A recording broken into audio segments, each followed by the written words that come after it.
റസൂലുള്ളാഹി സ്വല്ലല്ലാഹു അലൈഹി വസല്ലം പറഞ്ഞു, ലൗ യഅലമു الناس ما في النداء وفي الصف الاول ثم لم يجدوا لها الا ان يستهموا لاستهموا عليه.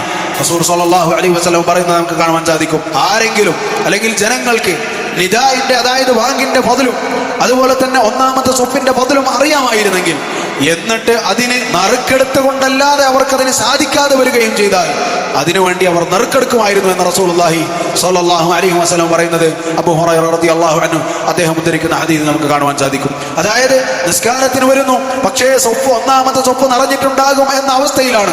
ആ ഒന്നാമത്തെ സ്വപ്പിൽ നിന്നാലുള്ള കൂലി അവൻ തിരിച്ചറിഞ്ഞിരുന്നെങ്കിൽ, അവനുള്ള നിസ്കാരത്തിന്റെ പൂർണ്ണതയെക്കുറിച്ച് അവൻ മനസ്സിലാക്കിയിരുന്നെങ്കിൽ, അവന്റെ ജീവിതത്തിൽ അവന് കിട്ടാനുള്ള സൗഭാഗ്യങ്ങൾ അവൻ മനസ്സിലാക്കിയിരുന്നെങ്കിൽ, നാളെ പരലോകത്ത് അവൻ ലഭിക്കാനുള്ള സുഖസൗകര്യങ്ങൾ അവൻ മനസ്സിലാക്കിയിരുന്നെങ്കിൽ, അത് കിട്ടാൻ വേണ്ടി നറുക്കെടുക്കണമായിരുന്നുവെങ്കിൽ, അതിനുവേണ്ടി ആളുകൾക്കിടയിൽ തെരഞ്ഞെടുപ്പ് നടത്തണമായിരുന്നെങ്കിൽ, ഖുർആൻ നടത്തണമായിരുന്നെങ്കിൽ അവരത് ചെയ്തേനെ എന്ന് റസൂലുള്ളാഹി സ്വല്ലല്ലാഹു അലൈഹി വസല്ലമ പറയുന്നത് കാണുവാൻ സാധിക്കും. സഹോദരങ്ങളെ, നിസ്കാരത്തിന്റെ കാര്യം അത്രമാത്രം ഗൗരവത്തോടെയാണ് റസൂലുള്ളാഹി സ്വല്ലല്ലാഹു അലൈഹി വസല്ലം പറഞ്ഞത്.